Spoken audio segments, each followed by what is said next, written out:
Oh, materinya itu saja. Memang betul, karena sesungguhnya ilmu ini tuh berkembang banyak sekali. Tapi persiapan untuk Ramadan itu bisa jadi lupa atau dalam 1 tahun ini banyak sekali penderita diabetes yang baru.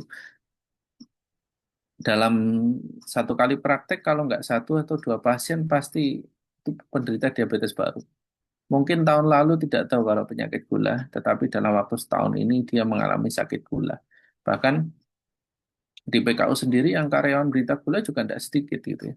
Dan alhamdulillah kita berada di lingkungan kesehatan. Selain untuk diri kita, sebetulnya kita juga punya kewajiban agar orang lain juga memiliki kemampuan untuk berpuasa Ramadan secara sehat ya. Jadi apakah berita gula diizinkan berpuasa ataupun tidak nanti kita bahas ya. Mohon izin saya share screen.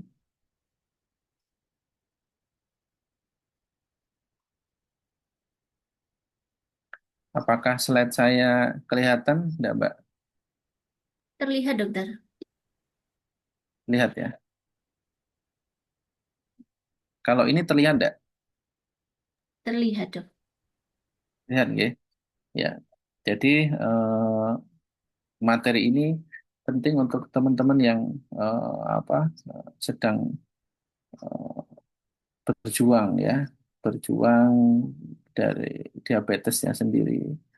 Ya, tadi saya lihat ada Dokter Dewangga juga ya. Selamat Dokter Dewangga ya, selamat menikmati menuntut ilmu ya. Untuk yang lain juga saya doakan Betul. siapapun yang menuntut ilmu, apapun itu ilmunya dimudahkan, dilancarkan dalam bersekolah dan segera lulus untuk mengabdi karena bagaimanapun ilmu yang tidak diabdikan itu eman-eman karena justru keberkahannya di situ gitu ya. Jadi rukun Islam ada 5. Nah, ini kita semuanya hafal di sini ya. Dan saya akan fokus ke yang keempat, puasa saat Ramadan ya. Dan Allah akan mengobrol pahala ini siapa yang tidak tertarik itu ya.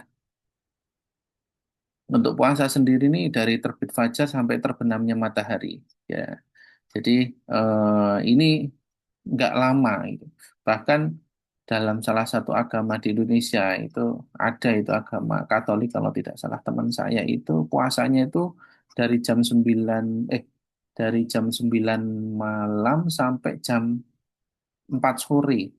Itu 21 hari setiap pergantian tahun. Ya, mereka karena memang bukan Muslim sehingga memiliki aturan tersendiri. Dan alhamdulillah kita di agama Islam di mana memiliki banyak sekali hal-hal yang logis ya. Kenapa sih saat fajar dan terbenam matahari itu banyak sekali hal-hal yang bisa digali dari situ. Dan puasa ada 2 macam, wajib dan sunnah. Ya, kita pasti kenal semuanya. Puasa wajibnya Ramadan, ya. Puasa sunnahnya Daud Senin Kamis, Yaumul Bid. Ya, monggo, ini banyak sekali hal-hal yang bisa digali dari situ. Jadi ini untuk seluruh pemeluk agama Islam akil balik ya dan sehat ya. Apakah berita dan dalam kondisi khusus yang diizinkan? Jadi apakah berita gula itu tidak boleh berpuasa secara aturan? Sebetulnya tidak diizinkan berpuasa karena eh, bisa terjadi gula-gula tiba-tiba ngedrop gulanya.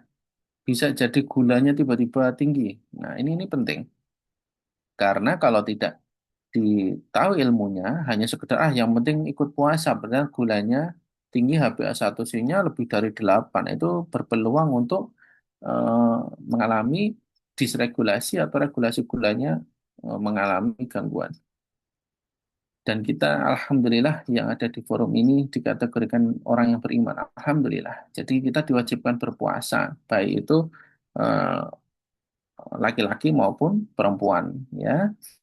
Dan apabila panjenengan semua sehat, nah ini hukum ini melekat. Tapi apabila sakit, sesungguhnya hukum itu akan gugur dengan sendirinya. Atau kalau mau melaksanakan kewajiban, itu harus ada aturan-aturannya agar aman. Jangan sampai ibadah itu justru karena kita tidak tahu ilmunya justru mencelakakan. Ya ini penting nih. Dan ternyata puasa Ramadan ini banyak sekali hikmahnya. Saya sedikit mengulas. Bayangkan. Kita dilatih disiplin, ya, mengendalikan emosi, mengendalikan diri, kemudian diri kepedulian, ya. Jadi iftar, sahur, nah ini penting. Diabetes dan puasa Ramadan itu kenapa diperhatikan? Bayangkan ya, di Indonesia itu puasanya 11 sampai 13 jam. Tapi di negara lain itu ada yang sampai 22 jam, bayangkan di Islandia. Ya, ada yang singkat di Chile cuma 9 jam. Nah, jadi kita nggak usah iri karena itu semuanya punya plus minusnya masing-masing. Ya, jadi insya Allah kita dimanapun tempatnya itu adalah yang terbaik untuk kita. Di Indonesia termasuk stabil 13 jam puasa. Saya pernah merasakan berpuasa di negeri Jepang itu mulai dari setengah tiga subuh, buka puasanya itu jam 9. Jadi bisa dibayangkan eh, betapa lamanya saat matahari berada di atas, sehingga lebih lama puasanya. Tapi alhamdulillah semua orang punya ujiannya masing-masing. Dan biasanya usus kita tuh bekerja terus non-stop, ya. Nah, saat puasa itu bisa diistirahatkan. Ini secara umum kaidah dan manfaat berpuasanya. Dari sisi psikologi kita jadi males mau menggibah, mau ngerasani orang, mau berbuat jahat yang tidak ada tenaga ya sudahlah. Jadi secara psikologis maupun fisiologis itu akan mengontrol kita. Nah, apa aja manfaatnya sebagian yang saya kumpulkan? Ini akan terjadi autofagi, ya. Bisa bahkan ada sebagian manfaat yang menurunkan berat badan, ya. Ada yang berat badannya turun, ya. Terus ada penelitian, fungsi otaknya juga akan naik, ya. Jadi penelitian mengungkapkan ini puasa itu dapat meningkatkan fungsi otak, ya. Makanya apabila memiliki anak remaja atau SMA atau kuliah disarankan berpuasa karena ternyata daya ingatnya akan meningkat, ya. Kemudian untuk berita kanker sendiri, ya ini itu sudah jelas dia akan membantu proses kekebalan tubuh saat menjalani kemoterapi. Apabila stabil gula darahnya, beberapa pasien kanker yang stadiumnya masih stadium awal itu masih diizinkan untuk berpuasa. Dan bulan Ramadan yang insya Allah dalam beberapa hari ke depan itu merupakan bulan yang sangat kita rindukan. Kita lihat tahun lalu mungkin ada yang bisa mengikuti Ramadan, mungkin tahun ini Allah tidak mengizinkan. Bisa jadi karena sakit keras, bisa jadi karena meninggal, dan itu suatu kehormatan untuk kita. Nanti puasa Ramadan, insya Allah kalau kita diizinkan berpuasa sebulan penuh, insya Allah itu manfaatnya sangat besar sekali. Nah, kita akan masuk lagi. Pada penderita diabetes, itu kalau mau berpuasa, itu harus berkonsultasi dulu dengan dokter. Karena kita tahu untuk menjalankan ibadah puasa itu tidak bisa pada penderita gula. Nah, sudahlah saya berpuasa, kecuali memang yang yang sebelumnya sudah mengalami puasa di tahun yang lalu. Ya, jadi ini penting untuk melihat stratifikasi. Kalau memang kategorinya berat, ya dokter pasti tidak akan mengizinkan, ya karena kalau diizinkan itu akan semakin memperberat kondisi penyakit gulanya. Apabila risikonya rendah itu relatif lebih aman. Nah, ini satu penelitian kenapa acara seperti ini itu penting. Ini bukti penelitian ilmiah. Jadi penelitian Ibrahim tahun 2015 ini dibandingkan yang tidak menerima edukasi. Untuk yang menerima edukasi atau pengetahuan tentang puasa Ramadan yang benar, itu akan menurunkan 50% kejadian ngedrop gulanya, ya. Dan penurunan berat badannya tidak drastis. Karena penurunan berat badan drastis selama berpuasa itu berbahaya. Bisa dibayangkan betapa manfaat besar acara-acara persiapan Ramadan pada berita gula seperti ini itu akan mempengaruhi outcome ataupun hasil akhir dari puasanya. Tetapi ini yang grup yang tidak mendapatkan edukasi dapat menjadi ngedrop, ya, gula darahnya, berat badannya makin naik, ya, makannya tidak terkendali, ya. Dan ini penting sekali eh, eh, kejadian seperti ini, bahkan sampai 4 kali lipat, ya. Nah, ini resikonya apa toh berita gula itu kalau berpuasa tanpa pengetahuan yang cukup bisa ngedrop gulanya, hipoglikemi, bisa hiperglikemi, bisa ketoasidosis, bisa dehidrasi, ya, dan penyumbatan pembuluh darah. Nah, gula darahnya yang pertama itu bisa ngedrop ya, karena pasti asupan makannya berkurang karena nggak ngerti bahwa sahur itu harus kenyang pada berita gula, tidak boleh terlalu sedikit karena akan menjalani puasa yang panjang. Karena apa? Kalau sahurnya terlalu sedikit, itu akan 4,7 kali lipat sampai 7,5 kali lipat berita, berita DM2 itu akan mengalami kenaikan, ya, bisa dibayangkan ngedrop. Yang kedua, gula darahnya tinggi sekali. Kalau gula darah tinggi sekali, ini akan memunculkan penyakit-penyakit seperti stroke, ya, serangan jantung, bahkan penurunan kesadaran. Ini penting. Misalnya tidak tahu kapan sih boleh minum manis pada berita gula, boleh. Misalnya saat selesai sholat isya, boleh. Kalau saat maghrib terlalu manis itu akan terjadi lonjakan gula dan insulin. Nah, itu tidak diizinkan apabila terlalu berlebihan. Harus dicicil gitu ya. Saat sahur boleh konsumsi manis ya, asalkan meminum obat gula dan insulin diizinkan. Apalagi resikonya bisa terjadi ketoasidosis, kencingnya bau, ya bisa sesak. Nah, ini penting. Apabila tidak mengetahui, terutama DM tipe 1. Jadi yang diabetes yang terjadi sejak kecil. Sehingga pengurangan dosis insulin ini eh, yang terlalu drastis itu akan menimbulkan faktor risiko yang cukup berat. Kemudian apalagi kurang minum ya, sehingga menyebabkan dehidrasi dan juga trombosis, penyumbatan. Ini terjadi penurunan kencing sehingga elektrolitnya juga akan turun. Kemudian apalagi hipertensi ortostatik ini akan gliyeng ya, ini hati-hati.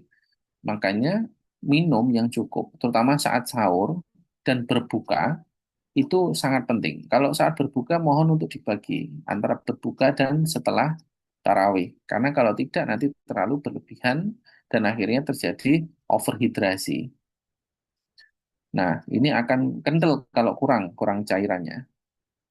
Jadi penting sebetulnya pengetahuan-pengetahuan seperti ini itu eh, diketahui oleh penderita diabetes 1 sampai 2 bulan sebelumnya. Ya, konsultasi ke dokternya. Apakah termasuk kategori rendah, sedang, tinggi, atau sangat berisiko? Misalnya, ini yang sangat berisiko apa? Eh, Ngedrop ya dalam 3 bulan terakhir gula darahnya ngedrop itu tidak diizinkan berpuasa. Kenapa? Karena saat puasa Ramadan, kenapa beda dengan hari-hari biasa? Ingat nggih, puasa Ramadan itu nggak ada jeda. Senin, Selasa, Rabu, Kamis, Jumat, Sabtu, Ahad, Senin, Selasa, Rabu, Kamis. Nah, beda dengan puasa sunnah, Senin, Kamis misalnya. Atau puasa Dawud, itu bisa hari ini puasa, besok enggak. Hari ini puasa, besok enggak. Nah, ini penting. Jadi, eh, adanya hipoglikemia berulang. Kemudian DM tipe 1 itu tidak boleh berpuasa sebetulnya. Ya. Terus mengalami HHS, ya, masuk ICU 3 bulan terakhir itu tidak diizinkan. Kemudian hamil, hamil itu yang menderita sakit gula dan hamil itu tidak boleh berpuasa. Atau sedang mengalami cuci darah. Cuci darah itu tidak boleh berpuasa. Sehingga wajib membayar fidyah apalagi yang cuci darah.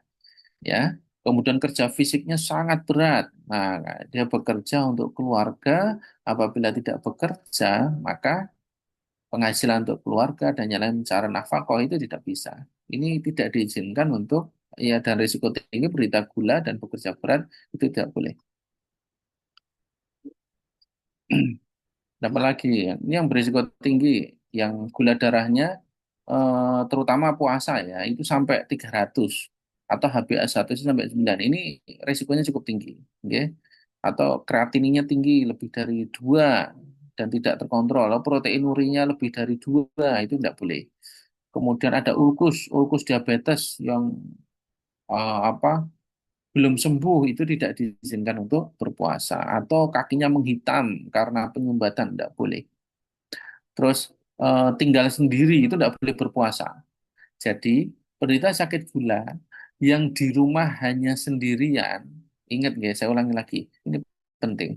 Kalau beliau tinggal sendiri, penderita gula, ya, kemudian berpuasa, itu tidak diizinkan oleh dokter. Kenapa?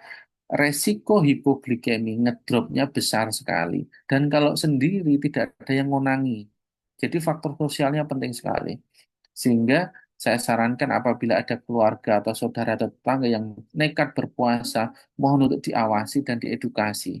Karena bahaya kalau ngedrop, kecuali sudah ngerti tanda-tanda ngedrop, itu berbeda kasus. Maka penting sekali apabila jenengan yang ikut seminar ini tinggal sendiri, jenengan ingin berpuasa, mohon untuk hafal tanda-tanda gula ngedrop dan harus tahu kapan berpuasa yang benar, kapan harus segera dibatalkan, itu penting ya. Atau yang memakai glibenclamid, glimepiride dan yang lain. Ini sebenarnya saat berpuasa harus di stop atau minum setengah dosis saja dan diminum biasanya kalau pagi diminum satu, itu diminum pada saat berbuka puasa setengah saja. Ini penting. Kemudian ada yang komorbid, ada serangan jantung atau pasang ring kurang 3 bulan sebelumnya masih mengkonsumsi antiplatelet atau pengencer darah double, itu tidak diizinkan untuk berpuasa. Kemudian diabetes, usia tua, dan kesehatannya relatif memburuk. Ini resikonya tinggi sekali. Ya, kemudian obat-obatan, misal obat tidur, obat-obat psikiater, ya, ini akan beresiko tinggi sekali untuk eh, terjadinya penurunan kesadaran atau regulasi gulanya nggak terkontrol. Nah, ini yang risiko rendah gimana? Jadi misalnya dia hanya dengan diet saja, atau dengan metformin, atau thiazolidinedion. Ya, jadi ini penting. Kalau memakai metformin boleh berpuasa, memakai insulin boleh asalkan tahu dosisnya dan caranya. Nanti kita kasih tahu. Misalnya mengkonsumsi metformin sehari 3 kali, gimana dok caranya? Berarti minumnya bagaimana? eh, Dirubah ya. Apabila 3 kali itu satu saat sahur, dua saat buka, buka langsung dua ya. Jadi ini penting. Kemudian hindari glibenclamid ya, karena glibenclamid itu turunnya cepat sekali. Kemudian dikurangi setengah dosisnya saja ya. Ini penting. Kemudian harus melakukan pengecekan eh, gula ya, pengecekan gula pada eh, siang hari ataupun sore hari ya. Ini tidak harus rutin, tapi 3 hari atau 5 hari sekali cukup. Ini sekarang saya akan fokus pada yang mengalami penderita gula tetapi memakai insulin. Apabila memakai insulin 4 kali suntik, ingat ya, kalau 4 kali suntik otomatis siangnya nggak usah disuntik. Ya, tapi kalau misalnya dia sudah 2 kali suntik, itu pagi saat sahur dan saat buka puasa. Ya, jadi untuk insulin yang kerja panjang, yang dosisnya biasanya sekali sehari, yaitu nyuntiknya diskon 15 sampai 30%. Ya, jadi biasanya nyuntiknya 20, yang nyuntiknya 16 saja. Ya, dan disuntiknya saat berbuka puasa. Ya, kalau yang kerja cepat yang 3 kali sehari, itu dosisnya tetap itu saat buka full. Tapi saat sahur diskon 30% atau 50%. Ya. Kemudian apabila selanjutnya apabila memakai Risodec, Novomix, Humalog Mix itu yang dosisnya biasanya sekali sehari, dosisnya tetap. Kalau 2 kali sehari itu saat buka dan sahur. Kalau sahur diskon 50%. Kalau sekali sehari yang awalnya pagi digeser ke saat berbuka puasa. Kalau dosisnya 3 kali sehari, kalau suntikan siangnya hari stop, ini disesuaikan dosisnya saat berbuka puasa. Jadi siangnya tidak usah disuntik, saat berbuka dan sahur itu bisa dinaikkan.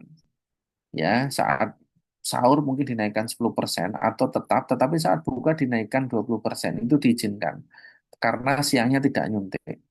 Saya ulangi lagi, apabila pakai Risodec atau Humalog Mix, Novomix, atau eh, yang mix yang harus dikocok itu kalau nyuntiknya sekali sehari itu diberikan saat buka. Kalau 2 kali saat sahur itu diskon 20 sampai 50%. Ingat ya, apabila dosisnya 20 nyuntiknya 10 atau disuntiknya 15 nanti dinaikkan bertahap. Tetapi saat buka itu tetap. Kalau yang 3 kali siang hari nggak usah ya. Saat sahur mungkin dosisnya tetap, saat buka ditambah 10 atau 20%. Ya, nanti disesuaikan tiap 3 hari sekali, dicek apakah gulanya terkontrol atau enggak. Ini penting. Untuk penderita sakit gula yang puasa, itu dia dan olahraga itu sebetulnya hanya penyesuaian saja, tetapi tidak boleh yang berat. Ya cukup jalan ringan. Ya, jalan ringan. Dilakukan kapan, Dok? Selesai tarawih. Ya, tidak usah terlalu. Saat puasa semuanya istirahat dulu, jangan terlalu capek. Toh cuma sebulan. Nanti kalau olahraganya rajin ya setelah puasa boleh. Kemudian nanti diabetik oral ya penting. Nanti minumnya ya. Ini untuk metformin 1000 miligram saat buka puasa, 500 miligram saat sahur. Kalau untuk tiazolidinedion, pioglitason ini tidak ada perubahan. Nah, kalau misalnya pakai glibenclamid, glimepirid, ini eh, dosisnya setengahnya di saat makan besar ya, saat saat berbuka puasa. Kalau insulin ini seperti yang saya jelaskan tadi, ini penting. Nah, mak- pada saat puasa berita sakit gula itu dia jadi tiga, makannya tetap tiga, tetapi saat sahur dia makan, kemudian saat buka dia makan, itu seolah makan siang, tetapi setelah taraweh harus makan. Makan dosisnya setengahnya buka. Ini penting. Saya ulangi lagi, makannya tetap 3 kali, saat sahur sekali, kemudian saat buka juga makan, dan setelah taraweh makan. Makannya tidak terlalu kenyang, tetapi cukup untuk em, setengah sampai sepertiga dosis buka.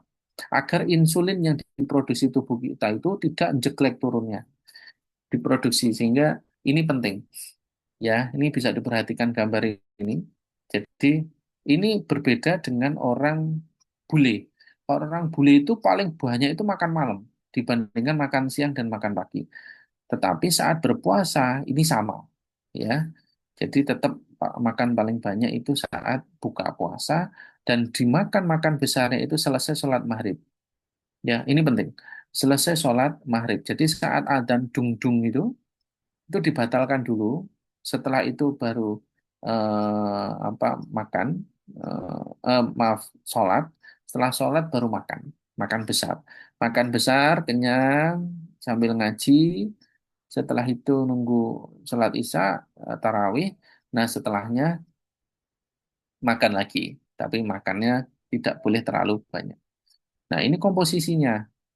Bapak Ibu-Ibu yang insya Allah dirahmati Allah, ini penting untuk diketahui bahwa sayuran itu merupakan komponen yang penting, ya. Sayuran, buah, dan wajib mengkonsumsi daging, ikan, atau ayam, atau telur.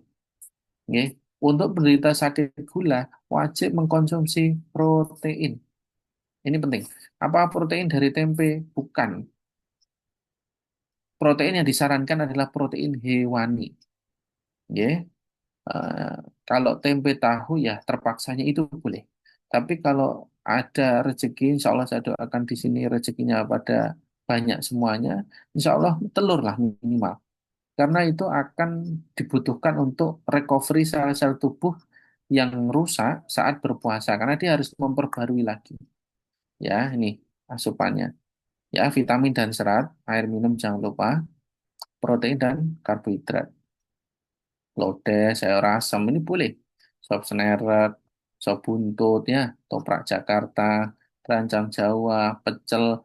Nah ini secara umum apabila dalam keadaan untuk berbuka puasa ini diizinkan. Tetapi untuk yang mengandung gula tinggi seperti sambal pecel dan lain-lain itu sebaiknya jangan terlalu banyak. Oke. Eh, kita lihat ada Rasulullah saat berbuka puasa. Pertama menyegerakan berbuka, ya. Ini penting. Menyegerakan bukan berarti adzan langsung makan besar, enggak. Ini membatalkan. Berbuka puasa dibatalkan dulu, ya. Makan snack ringan. Itu belum nyuntik. Apabila punya ya, insulin, enggak boleh disuntik dulu. Ya, setelah itu sholat. Nah, sebelum makan besar baru suntik. Kemudian buka puasa dengan kurma dan air. Ini untuk yang sehat. Untuk penderita sakit gula, kurma itu diizinkan? Tidak diizinkan. Tetapi cukup satu saja. ya, satu atau setengah ya, atau gue pengen lah, boleh, boleh. Karena kurma itu seratnya cukup banyak, tetapi tidak boleh berlebihan karena kadar gulanya juga tinggi. Dan berdoa dulu, ya, bersyukur alhamdulillah ya Allah diberikan sakit gula, tetapi bisa berpuasa dengan nikmat. Ini merupakan suatu kenikmatan dan tidak berlebihan. Kemudian jangan lupa memberi makan pada orang yang berpuasa, karena bisa jadi pahala orang yang kita berikan makan itu penting, bermanfaat untuk amalan-amalan kita. Kita bisa dapat banyak limpahan ya, karena puasanya yang kita berikan untuk berbuka ini kita bisa kecipratan. Ya, jadwal makannya gimana? 18 makan snack dulu dan sholat maghrib, kemudian suntik insulin sebelum makan utama, dan jam 20 ini sehabis tarawih, ini makan yang kedua, ya. Kemudian gerak badan, ya, peregangan aja, nggak usah terlalu berat. Kemudian sebelum tidur, ini makanan kecil, ya. Kemudian pukul 3 ini suntik insulin, kemudian makan utama. Ini sebetulnya bukan pukul 3 karena ini patokan saja. Kalau sahur, usahakan mendekati adzan. Jadi imsak itu baru makan besar ya. Jam 3.30 baru snack ya, sebelum adzan. Boleh diizinkan untuk snack. Mungkin itu yang saya sampaikan. Terima kasih. Saya kembalikan ke Mbak Mendung. Assalamualaikum warahmatullahi wabarakatuh. Waalaikumsalam warahmatullahi wabarakatuh. Iya, Bapak Ibu, makan getuk sambil makan apa ya? Kakak, Nggak jadi deh kayaknya pantunya. lanjut Mbak. Iya, sudah ada yang ngantuk Bapak Ibu? Belum ya? Eh, Masya Allah, terima kasih Dokter Fatnan, pemaparannya sangat-sangat ini menambah pengetahuan kita ya. Eh, loh, dari tadi saya dijelaskan sama Dokter Fatnan itu loh, ternyata orang CKD, orang yang cuci darah itu nggak boleh puasa. Loh, ternyata orang yang tinggal sendirian itu nggak boleh puasa. Dari tadi saya itu terloh-loh banget. Oke, Bapak Ibu, bagi yang seperti saya terloh-loh dari tadi ya, boleh pertanyaannya silahkan dituangkan, silahkan disampaikan ke Dokter Fatnan. Untuk yang termin pertama, saya buka 5 pertanyaan dulu. Tidak apa-apa, Dokter Fatnan, 5 pertanyaan. Silakan, silakan, silakan. Iya, baik. Bapak Ibu mungkin ada yang langsung mau via audio atau mungkin via chat, silahkan. Untuk yang 3 pertanyaan dulu, mungkin ini ya, via audio dulu. Yang mau bertanya langsung disilahkan.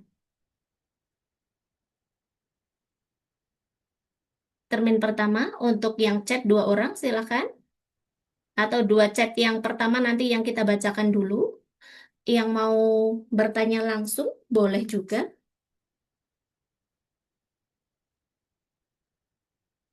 Atau masih mau menyusun ini ya, mau menyusun pertanyaan dulu. Kalau dari saya dulu boleh, dokter. Silakan, Mbak Mendung, boleh. Saya ini agak penasaran ya, dokter, untuk pasien-pasien yang biasa dirawat untuk pemeriksaan HbA1c, dok.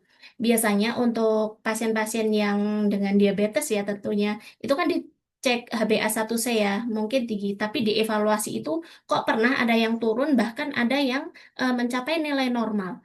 Itu untuk status diabetesnya itu bagaimana, dok? Itu apakah sembuh atau nanti bisa naik lagi atau bagaimana? Ya, wah ini pertanyaan bagus ini Mbak Mendung, luar biasa. Ternyata sofa dua eh, banyak yang makin pinter. Jadi gini, eh, apabila sebenarnya pertama HbA1c itu apa toh? Ya, HbA1c itu eh, gampangnya gula yang melekat pada sel darah merah, gitu ya. Hb itu hemoglobin A1C. Makanya orang bilang, kalau dokter kadang nggak bilang HbA1 tapi A1C, A1C. Jadi dia melekat pada Hb, di mana usia sel darah itu kurang lebih 2 sampai 3 bulan gitu ya.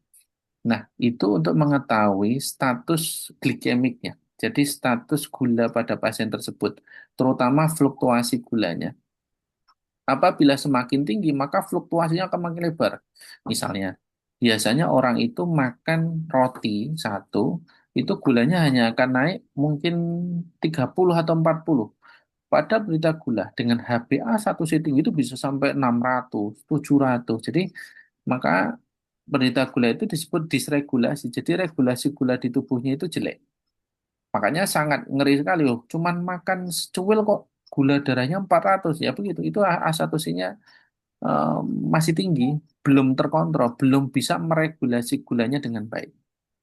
Lah, gimana dok kalau tiba-tiba dia kembali normal ke di bawah 7 malahan 6,8. Itu menunjukkan kontrol glikemik gulanya dia itu bagus. Tapi apakah itu penyakit gulanya sembuh? Enggak. Jadi hal itu berkaitan dengan banyak faktor produksi. Jadi gini, penderita sakit gula itu, kenapa disebut sakit gula?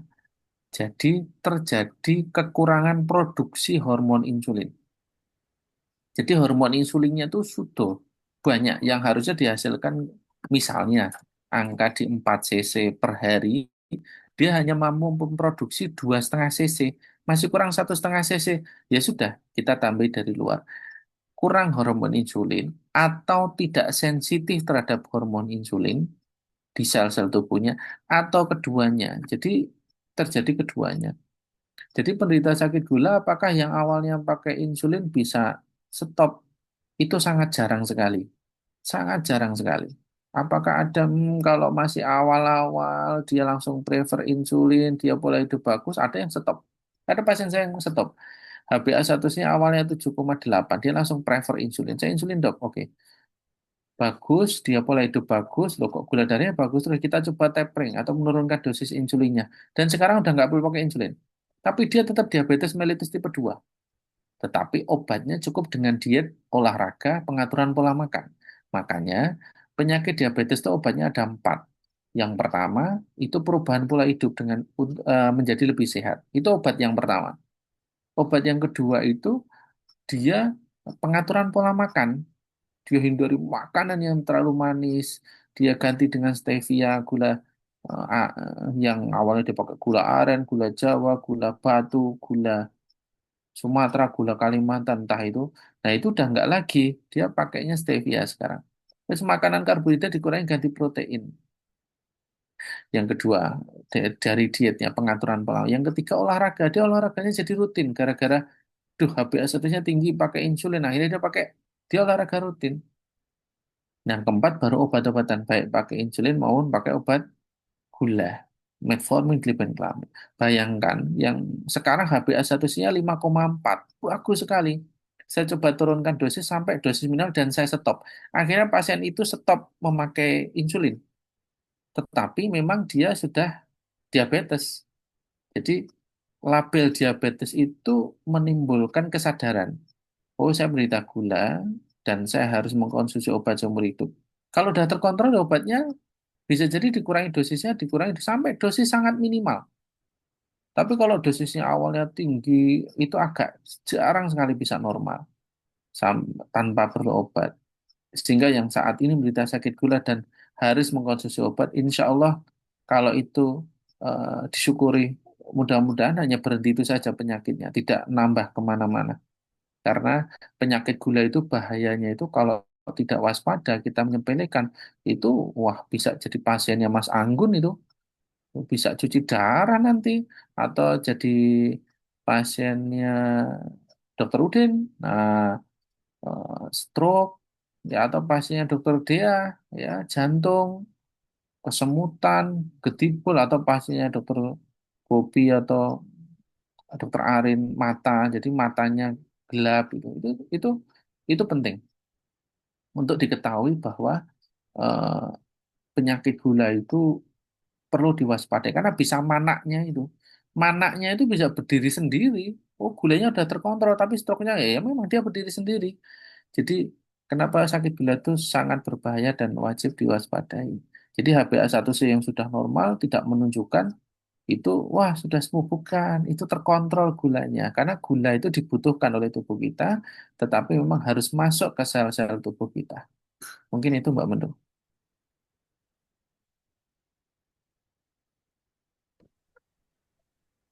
pertanyaannya Mbak Menlu.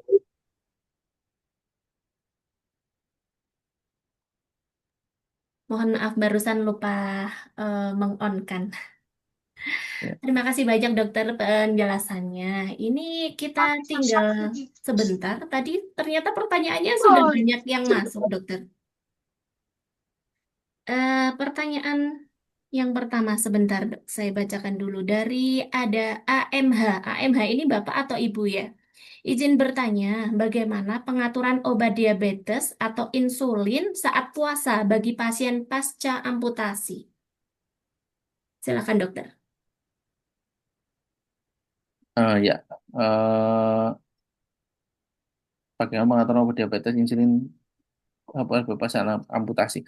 Nah, mudah-mudahan tadi ibu atau bapak mengikuti yang slide saya ya. Tadi eh, apabila memakai insulinnya sehari 2 kali, ya, kalau 2 kali itu saat sahur itu diskon 30%, Pak. 30 sampai 50% diskonnya. Bahkan dari sampai 15% sampai 15% sampai 50% saat sahur. Saat buka full. Lah dok, saya bukan 2 kali, tapi 4 kali. Nah, kan ada itu. Pasca amputasi biasanya ngejar gulanya saat rawat inap tuh 4 kali tuh. Sebelum makan dan sebelum tidur. Nah, berarti saat sahurnya itu eh, disuntik full, Pak. Full. Misalnya dia dosisnya 10 10 10 yang sebelum puasa ini. Sebelum tidur dia nyuntiknya 30 gitu ya. Pakai entah lantus, sansulin, atau ezlin. Sehingga saat sahur dia tetap 10, siang hari nggak boleh nyuntik. Saat buka dia nyuntiknya 10 juga sebelum buka. Dan ditambah yang suntik malam hari itu suntiknya sebelum makan ronde kedua setelah tarawih. Tapi dosisnya setengah. Nah, ingat ini penting ini. Apabila 4 kali suntik, suntikan yang keempat itu namanya insulin basal kayak sansulin, lantus, ezlin. Itu nyuntiknya setengah dosis saja, Pak. Saat sebelum puasa terkontrol dengan dosis 30, 15 saja nyuntiknya. Tetapi nyuntiknya selesai sholat tarawih sebelum makan ronde kedua. Itu nyuntik aja. Walaupun sebetulnya dia nggak dipengaruhi makan. It's okay, nggak apa-apa. Tetapi biar nggak lupa, saran saya saat selesai sholat tarawih dan sebelum ronde kedua. Itu nyuntiknya setengah aja. Gitu nggih. Dan nanti diotak-atik Pak dosisnya. Dinaikkan sedikit-sedikit saja kalau belum terkontrol. Kok siang hari gulanya 400 dok. Oh, berarti saat sahurnya naikkan deh 2. Gitu. Makanya pentingnya memiliki alat. Biar nanti tidak melejit gula darahnya. Ngaten Pak. Kalau pakai insulin tuh lebih nyaman. Kenapa bisa diotak-atik sendiri? Makaten. Iya. Ngaten Mbak Mendung. Ya, baik Bapak atau Ibu AMH semoga menjawab ya. Sekarang berikutnya, untuk pertanyaan dari Ibu Sri Penny, berkaitan dengan kurma sebagai hidangan berbuka. Tadi dokter menyampaikan bahwa cukup 1 buah.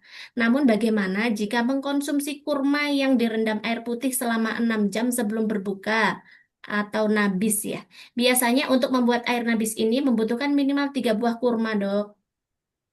Ngatan dokter, dari Ibu Sri Penny. Ya, kalau tidak punya sakit gula itu kurma itu kenikmatan yang luar biasa, Bu Penny. Betul sekali. Berbahagialah panjenengan yang nggak punya sakit gula. Mau makan kurmanya atau sebatang-batangnya, itu insya Allah nggak masalah. Tetapi untuk menderita gula, ini ada penyesuaian. Makanya pada penderita sakit gula itu ada kenikmatan yang dicabut, yaitu mengkonsumsi yang manis-manis itu. Jadi ada satu nikmat yang dicabut. Tetapi tidak usah khawatir buat penderita gula. Nikmat yang untuk gula dicabut, tapi insya Allah dosa-dosa berguguran.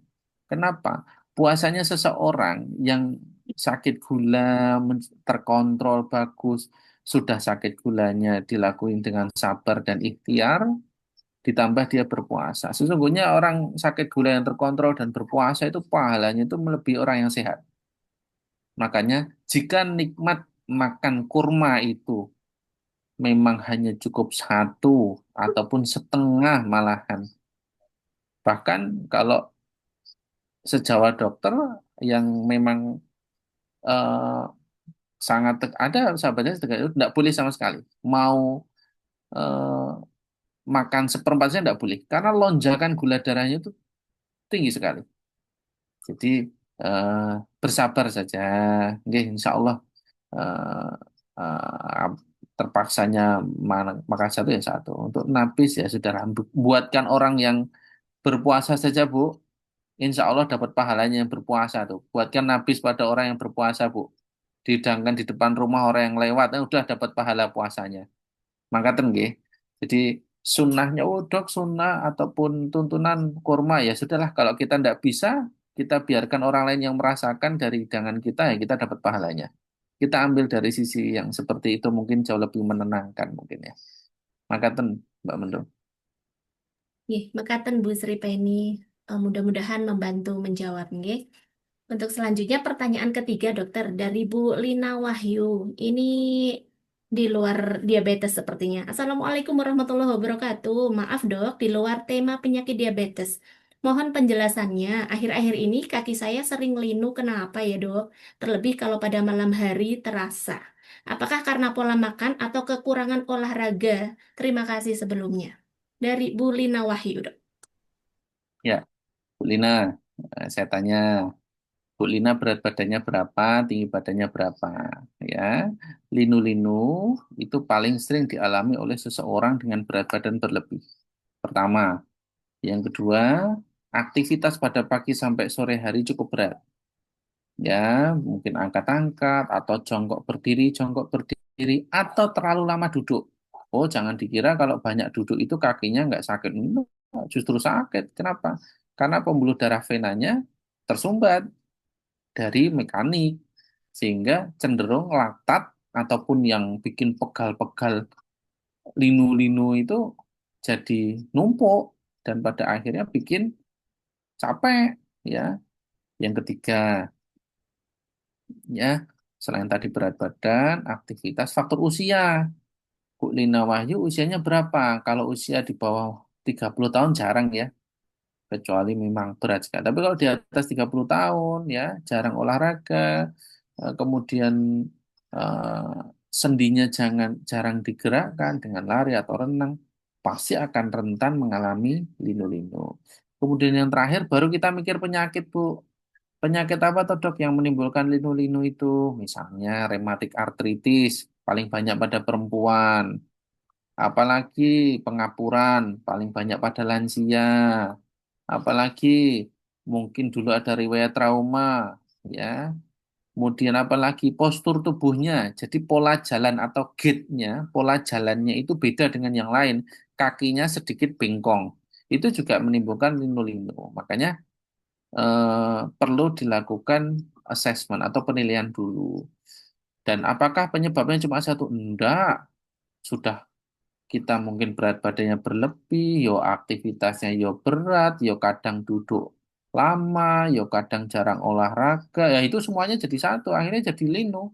Jadi jangan buru-buru berpikir, gue kayak penyakit iki, gue kayak iki, dan kudu ngombe obat ini. Enggak, jangan percaya. Karena kalau tidak memahami dengan benar, jenengan hanya akan jadi korban penjual obat atau penjual jamu yang tidak memberikan edukasi dengan benar. Itu tidak semua penjual jamu itu nggak pinter. Ada, saya punya sahabat saya, dia dokter, dia jualan jamu, ya, tapi namanya fitofarmaka. Jadi misalnya ekstrak apa, ekstrak apa itu bawang putih. Jadi bawang putih ditumbuk, dimasukkan di kapsul, dah itu aja jualannya. Jadi dan ternyata laku keras karena ternyata bawang putih itu anti kanker. Bahkan dua orang guru besar saya itu mengkonsumsi kapsul bawang putih loh. Kapsul bawang putih. Jadi satu hari tiga kapsul. Itu setara dengan tujuh bawang putih itu. Dan bawang putih malah banyak penelitiannya anti kanker gitu ya. Jadi hal-hal. Tapi kalau sudah jamu yang campur, nah itu saya tidak berani berkomentar banyak. Mungkin ngaten nggih. Ya, saran saya kalau milih olahraga juga yang aman untuk sendi, misalnya sepeda atau renang gitu ya. Turunkan berat badan bisa jadi akan membantu. Mungkin makaten Mbak Mentun. Iya, begitu Bu Lina Wahyu. Ternyata banyak sekali yang harus dikaji ya Bu. Nanti bisa Ya. dipilah-pilah sendiri sesuai penjelasan Dokter Fadnan. Dan kalau masih ada keluhan, silahkan nanti periksa langsung ke Dokter Fadnan.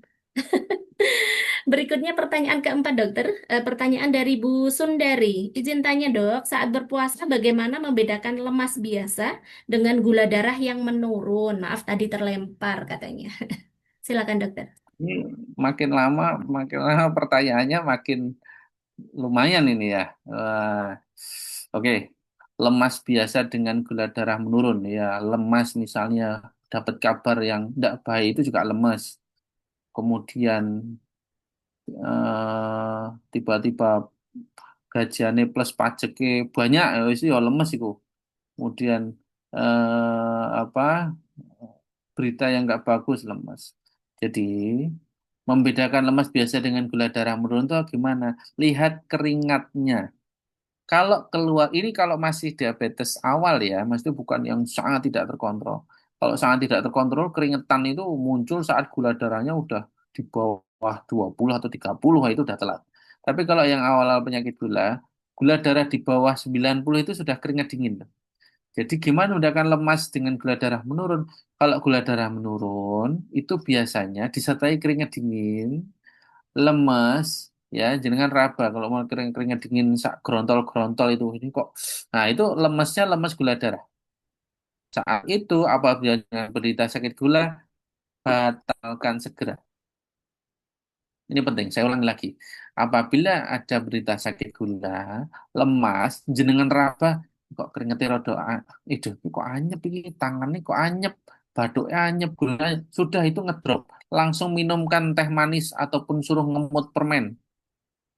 Makanya berita gula itu kemana-mana wajib ngantongi permen, di tasnya ada permen. Apalagi jenengan kalau nanti berburu Idul Fitri, baju di pasar Temanggung ataupun di Artos, kalau kalau enggak sing anyar itu depan alun-alun, oh belum lengkap di sana. Nah, kalau belanja-belanja kayak gitu sampai nggak lupa waktu tiba-tiba lemes ya jam setengah 4 lemes keringat dingin itu tidak boleh dilanjutkan berpuasa pada berita sakit gula. Nggak boleh karena bisa pingsan nanti itu berbahaya.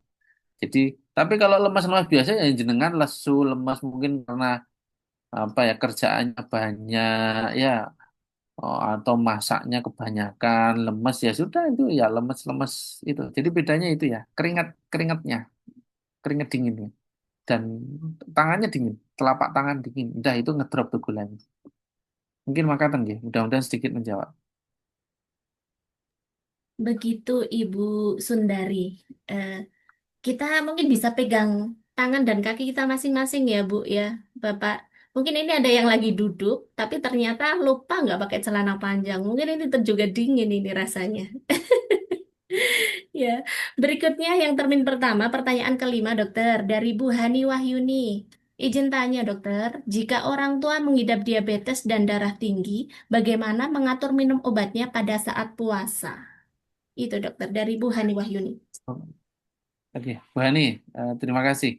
Mungkin tadi agak terlewat ya waktu saya menjelaskan di slide-nya tadi ya. Ya, jadi obatnya itu harus tanya dulu apakah tablet, kapsul, ataukah insulin. Ya, mungkin yang dimaksud ini tablet ya, mengatur minum obatnya. Oke, secara umum biasanya mendapatkan metformin. Nah, metformin apabila sehari 2 kali, ya, itu langsung diminum saat buka puasa. Saat sahur nggak usah minum. Ya, ingat ya, saat sahur nggak usah minum. Kalau biasanya sehari-hari sebelum puasa itu 2 kali. Tetapi apabila 3 kali, maka saat sahur satu, itu saat makan ya. Ingat ya, metformin itu saat makan. Itu lebih aman. Boleh dok sebelum makan, boleh. Setelah makan boleh, boleh. Ya, boleh, boleh. Tapi saya lebih pilih saat makan aja, biar nggak lupa pasiennya. Nah, saat buka dua, saat sahur satu. Dok, ini juga mengkonsumsi glimepirid, dok. Oke, glimepirid itu golongan sulfonil. Glimepirid, glibenclamid, gliclazid. Nah, itulah. Itu diminumnya saat buka dengan dosis setengahnya. Jadi awalnya 1 tablet diminum aja setengah tablet. Ya, Bu Hani. Dok, obatnya bukan dua, tiga macam. Yang satu namanya pioglitason. Oke, itu minumnya bebas. Boleh saat sahur ataupun saat buka. Tetapi saya sarankan saat buka puasa dengan dosisnya tetap. Ya, memang kebanyakan obat gula saya ralat itu tidak disarankan saat sahur. Tapi kebanyakan saat buka disarankan. Saya kira itu. Akar bose kan 3 kali tuh ya itu sebetulnya bisa dikurangi karena siangnya kan tidak makan, bisa diminum satu saat sahur atau satu saat buka, tetapi beberapa lebih menyarankan saat buka puasa saja ya, karena kalau tidak perutnya akan begah saat siang hari kalau diminum saat sahur. Mungkin kalau obatnya sudah lebih dari 3, saran saya berkonsultasi langsung dengan dokter terdekat ya. Dokter puskesmas juga tidak apa-apa. Kalau misalnya ke PKU terlalu jauh, boleh boleh ke dokter puskesmas. Tanya, insya Allah teman-teman puskesmas paham untuk hal seperti ini. Makatan Mbak Menduk. Ya, terima kasih dokter tadi sudah menjawab 5 pertanyaan. Ini saya belum buka termin yang kedua, tapi pertanyaannya sudah sangat banyak. Izin nanti membacakan 3 pertanyaan lagi ya dok ya. Tidak Iya, apa-apa iya, ya dok. iya. Oke. Iya, monggo-monggo Eh, Mbak. ya, ini pertanyaan pertama untuk yang termin kedua, pertanyaan dari ahli gizi kita dok. Ini agak berat Hmm, sepertinya dok. Ini sangat menyimak tadi presentasinya. Pertanyaan dari Mbak Desi, dokter, izin bertanya. Tadi di presentasi ada 2 model isi piringku. Ini gambaran yang mudah untuk diaplikasikan. Mohon rekomendasinya, model piring mana yang direkomendasikan saat sahur dan model piring mana yang saat berbuka. Terima kasih. Silakan, dokter. ya, secara umum berbuka itu porsinya paling banyak, gitu ya. Memang kita tidak tahu tiap orang itu porsinya seberapa. Karena ukuran lambungnya juga beda-beda, berat badan juga beda-beda, kebiasaan beda-beda. Tapi secara umum, baik di Indonesia maupun di mancanegara ataupun di negara lain itu, kalau orang bule tadi saya sampaikan itu makan paling banyak itu anu, pada malam hari. Makanya bule-bule itu dinner itu makannya banyak. Makanya dia makan itu paling banyak pada malam hari, tetapi saat berpuasa itu sama, paling banyak itu saat buka puasa. Dok, itu sebanyak apa piringnya? Ya seperti kita piring makan yang warna putih ada gambar apa? Ada gambar ayam jagonya. Ayam jago mangkok ya. Tapi ada kok yang bentuk piring. Nah, sudah piring biasa itu dengan porsi nasi setengah sampai sepertiga, lauk dan sayur. Terus saat sahur bagaimana? Secara umum, sahur itu porsinya sekitar 2/3 dari buka puasa. Ini penting, kenapa? Karena untuk menghindari gula darah yang ngedrop. Apalagi dia memakai insulin, ya. Karena sahur harus nyuntik setengahnya. Setengah saja, setengah atau kalau masih tinggi ya dinaikkan. Ya sampai 3/4 it's okay, tidak masalah. Jadi ini untuk diketahui. Jadi saat sahur itu 2/3 dari buka porsinya. Buka itu pokoknya sebagai patokan lah. Itu paling banyak.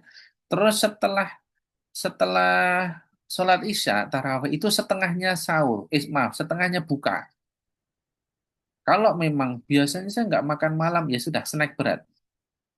Ya setelah itu pergangan. Ya, ingatan ya. Mudah-mudahan sedikit bisa menjelaskan karena ini penting. Pertanyaan Mbak Desi ini aplikatif sekali. Ya, bagus sekali. Makasih Mbak Desi. Ini aplikatif sekali. Karena banyak klinisi, bahkan dokter di lapangan pun untuk menjelaskan juga, gimana ya jelaskannya ya? Beneran, saya banyak ditanya tuh teman-teman dokter, dok ini kalau ini jelasnya gimana ya? Porsinya seberapa ya? Ya, saya bilang patokannya saat buka. Sudah, bukannya berapa dia porsinya? Oh segini. Ya sudah, sahurnya itu 2/3-nya. Setelah setelah sholat isya itu setengahnya buka. Itu cara mudah untuk menghafalkan. Pokoknya patokannya saat buka puasa. Eh, Makaten ya, mudah-mudahan menjelaskan. Iya. Seperti itu Mbak Desi. Mudah-mudahan jawaban dari Dokter Fatnan tadi bisa diaplikasikan nanti dalam menjalankan aktivitas sehari-hari Mbak Desi ya. Pertanyaan kedua dari yang gelombang kedua ini ya dok, dari Bu Harti. Mohon izin bertanya, tadi dokter menjelaskan bahwa menurunkan kadar gula darah salah satunya dengan olahraga. Pertanyaan kami, olahraga apa yang paling aman bagi penderita diabetes di saat berpuasa Ramadan? Baik, ya, manfaat olahraga paling bagus itu bukan saat Ramadan. Saya jelaskan pertama. Jadi, olahraga saat Ramadan, olahraganya juga ikut berpuasa, Bu. Jadi, yang semangat olahraga, saat Ramadan olahraganya ringan. Berpuasa juga, olahraganya juga ikut berpuasa. Apa dok olahraganya? Stretching, peregangan, tangan, leher, boyok, paha, kaki. Nah, itu diregangkan. Yang kedua, wah saya semangat sekali olahraga dok. Saya pengen olahraga angkat junjung kursi. Boleh, tapi ringan saja. Saya ingin olahraga ini ya sudah diskon banyak pokoknya olahraganya. Tapi yang saya sarankan cukup jalan. Jadi jenengan selesai sholat tarawih itu jangan langsung pulang. Muter dulu aja sekali ya. Minimal gerak tuh otot-otot besarnya. Tapi jangan lupa untuk stretching. Mungkin ngaten ya. Jadi kalau masih bersemangat olahraga, sabar dulu. Nggih, saat Ramadan olahraganya juga berpuasa. Jadi ditunda sampai nanti selesai Idul Fitri. Monggo, monggo kalau mau olahraga. Dan itu akan menurunkan gula darah kalau dilakukan secara rutin. Mangkaten nggih. Monggo, Makasih Pak Bu Menteri. Harti, penjelasan dari Dokter Fatnan. Nanti bisa dipilih-pilih lagi untuk olahraga apa yang aman seperti itu ya. Untuk pertanyaan terakhir di gelombang yang dua ini, Dokter, pertanyaan dari Bu Pia Kurnia. Mohon izin bertanya, Dok, pola makan yang gula basah atau gula kering apakah sama, Dokter? Gula basah atau gula kering? Ini sepertinya Ya, banyak dok berkembang di ini ya masyarakat ya. Gula basah atau gula ya. kering seperti itu. Mungkin Tahu bisa saya itu dijelaskan ada biar kue lebih basah paham sama ya kue dok. kering. Kalau gula basah, gula kering itu istilah awam yang saya sendiri nggak paham. Ternyata gula basah itu yang dimaksud dia ada korengnya atau ada ulkusnya itu disebut gula basah. Yang nggak punya ulkus itu gula kering. Ya, oke lah saya menyesuaikan istilah itu. Walaupun setahu saya itu adanya kue basah, kue kering gitu ya. Jadi kalau gula basah, gula kering itu nggak bisa dimasukkan lodong. Ya, jadi mungkin secara umum, Bu, bayi itu dengan kalau punya ulkus dan masih proses penyembuhan tidak boleh berpuasa. Kenapa? Karena akan mempengaruhi proses neovaskularisasi. Ini sudah sepakat. Apalagi kalau ulkus jenengan sekali bilang boleh, wah dahsyat sekali dampaknya. Karena mau disamaratakan ulkusnya yang besar satu pantat itu dengan yang kecil, oh boleh berpuasa. Yang ulkus yang pantat merasa wah diizinkan berpuasa, wah itu bahaya sekali. Sehingga kalau masih ada ulkus, apalagi sangat dalam, itu tidak boleh. Tapi kalau hanya superficial atau tipis saja, dia ya boleh, tidak apa-apa, cukup ditutup bisa. Itu mungkin maksudnya gula basah. Gula kering itu tidak ada luka. Jadi pola makannya ya tadi sama yang saya jelaskan. Hanya bedanya kalau gula basah, mungkin yang ada ulkus besar tidak boleh puasa. Ya, kan ini konteksnya puasa nih. Kalau gula kering pinter pakai insulin ataupun obat gula tadi yang saya jelaskan bisa dikonsumsi dan disesuaikan, silahkan untuk coba berpuasa. Saya garis bawahi, wajib punya alat cek gula darah. Ini penting. Jadi semua penderita gula wajib punya alat cek gula darah. Dok, mereknya apa? Monggo. Ya, kebetulan acara ini belum ada yang mensponsori. Nanti kalau yang punya kenalan mau mensponsori ya tak promosikan. Tapi asalkan kualitasnya bagus. Kalau enggak ya enggak mau saya karena pasien-pasien akan terbebani dengan apa merek-merek tertentu. Tapi kalau bisa alat cek gula darah beli yang bermerek dan jangan terlalu murah karena akurasinya akan rendah. Beli yang harganya nggak usah terlalu mahal tapi sedang-sedengan gitu ya. Mereknya terkenal gitu kan. bisa bertanya ke penjual, Mas, ini yang paling akurat. Karena kalau nggak akurat sama juga. Dideteksi di situ gula darahnya 70, padahal sebetulnya gula darahnya 120 gitu. Jadi ketelitian alat itu pengaruh. Jadi cari yang akurat gitu ya. Mungkin jadi kalau mau puasa wajib punya lacak gula darah. Karena untuk tahu tadi pertanyaan Bunda itu lemes karena ngedrop atau karena kecapean. Nah, itu bisa dibedakan hanya dengan alat cek gula darah. Makatan Mbak Munawar. Baik, Bapak Ibu semua, tadi sudah ada 8 pertanyaan yang dijawab oleh Dokter Fadnan. Tapi ini masih sangat banyak, Dok. Sepertinya ini saya harus berpantun tetap. Ikan salem, ikan sepat, semakin malam semakin semangat. Akhirnya jadi juga Dok pantunnya. Eh, izin Dok, ini mungkin nanti kami rekap dulu untuk pertanyaannya karena masih sangat banyak. Nah, kalau dijelaskan mungkin kita sampai subuh ini, Dok. Kalau mau dijawab semua. Izin kami rekap dulu nanti untuk pertanyaan-pertanyaannya mungkin nanti bisa kami kirim ke Dokter Fadnan. Nanti Yap, bisa di apa ya di-sharekan nanti kami tim yang apa istilahnya menyampaikan ke penanya-penanyanya langsung. Ngaten gitu. Terima kasih banyak yap, atas pemaparannya malam ini. Betul-betul semuanya gong, semuanya ini isi semua gitu ya dok, nggak ada yang remah-remahnya gitu. Jadi mohon maaf saya tidak bisa memberikan kesimpulan karena tadi dari awal sampai akhir sudah kesimpulan semua ya dok. Mungkin sebelum ditutup acara ini dokter mungkin apa yang mau disampaikan ke kami semua untuk mengingat untuk apapun yang penting-penting buat kita. Silakan dokter. yap. Terima kasih Mbak Mendung. Yang pertama, bagi Bapak Ibu semuanya yang sehat, nggak punya sakit gula, bersyukur nikmatnya belum dicabut. Ya, masih boleh makan kastangel, boleh makan nastar, yang lain. Dengan kita mengetahui ilmu tentang penyakit gula ini, jadi tahu betapa sehat itu mahal sekali. Ya, bagi jenengan semuanya yang sakit gula, nggak usah cemas, nggak usah khawatir. Ada satu nikmat yang dicabut dari jenengan semuanya, yaitu nikmat sehat, adanya sakit gula. Nikmat menikmati kurma, itu sudah tidak boleh. Madu, gula, yang lain. Tetapi jangan lupa, di balik sesuatu yang dicabut, Allah tuh maha adil. Kita semua percaya Allah tuh maha adil. Dan Allah tuh sayang sama kita, nggak mungkin meninggalkan kita. Jadi kita syukuri diberikan sakit itu. Karena kalau disuruh milih, kita pun nggak mau milih sakit atau enggak.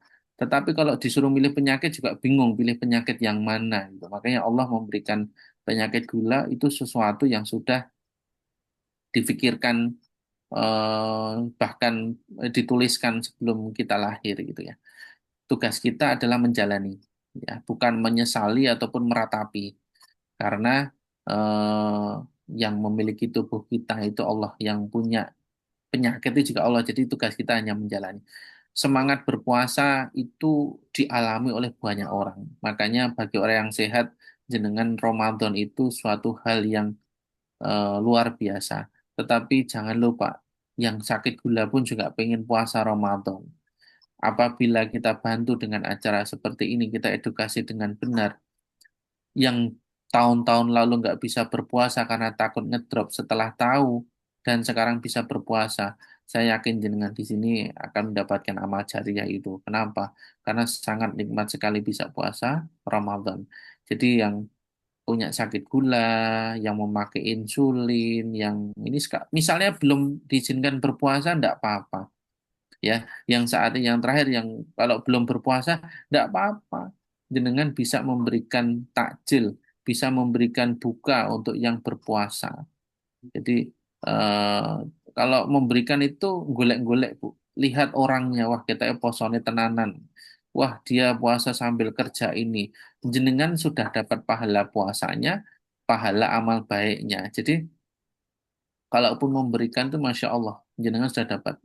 Jadi tidak usah khawatir apabila jenengan sakit, ada saudaranya sakit gula, ada ulkus, ada tadi sebut gula basah mungkin, atau dia stroke atau serangan jantung dan sakit gula sehingga nggak diizinkan berpuasa, dengan bersedekah memberikan takjil ataupun berbuka itu mendapatkan pahala yang sama. Itu janji Allah tuh. Jadi kita yang sehat berpuasa sendiri sekuat tenaga, tapi bagi yang tidak sehat itu bisa memberikan takjil pada orang yang sehat berpuasa, jenengan mendapatkan pahala yang sama tanpa terpotong sedikit pun. Jadi adil, Allah tuh maha adil.